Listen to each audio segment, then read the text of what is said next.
মই জীৱনত এটা কামে খুব ভালকে কৰোঁ, মই খুব ভালকে ভাল পাব জানো। আৰু গতিকে ভাল পোৱাই মোৰ ভাল পোৱাৰ কথাই ক'লে আৰু ক'লে যে এইটোতে ষ্টিক হৈ থাকা, তুমি ভাল পাবৰ কাৰণে জন্ম হৈছা। গতিকে আৰু শেহতীয়াকৈ মই এটা কাম কৰি আছো, সেইটোও ভাল পোৱাৰে কথা। আচলতে অতন দা, মই এটা বিষয় মই নিজকে খুব সৌভাগ্যৱান বুলি ভাবো। মোৰ এটা সাংঘাতিক নিঃসংগ শৈশৱ আছে। মই খুব জাকৰোৱা ল'ৰা ছোৱালীৰ মাজৰ ছোৱালী আছিলো, কিন্তু মই সাংঘাতিক এটা একাকী জীৱন কটাইছিলো। এটা সময়ত সেইটো মোৰ চইচ হৈ গৈছিল আৰু আজিৰ তাৰিখতো সেইটো মোৰ চইচ। যেতিয়া মানুহ নিঃসংগ হয়, দুটা কথা থাকে বুলি ভাবো। এটা হৈছে তেওঁ নিঃসংগতাটোৰ প্ৰতি বিতৃষ্ণা আহে, আৰু এটা সময়ত এনেকুৱা হয় যে মই মনে মনে যে চবকে চাই আছো, তোমালোক কোনেও গম নোপোৱা।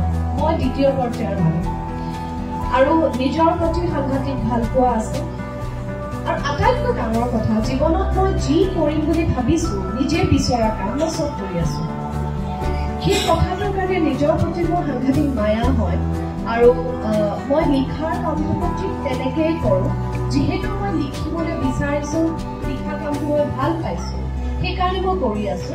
আৰু সেইকাৰণে মই বিশ্বাস কৰোঁ যে মই যি লিখিছো, খুব ভাল লিখা নাই যদিও সততাৰে লিখিছো। আৰু তাত মানুহজনী সম্পূৰ্ণভাৱে মই যাৰ প্ৰতি লিখিছো, যি কাৰণত লিখিছো, সেই বিষয়টো মোৰ অহৰহ মোৰ এটা দায়বদ্ধতা থাকে।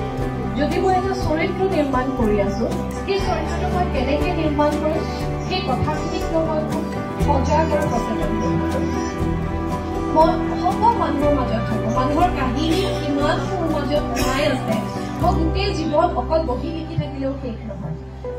তাৰ মাজৰ পৰা যিখিনি কাহিনী আনিছো, এটাই কথা দেখিছোগে, মানুহ ঘূৰি ঘূৰি ভাল পোৱাৰ কাষলৈ গুচি আহে।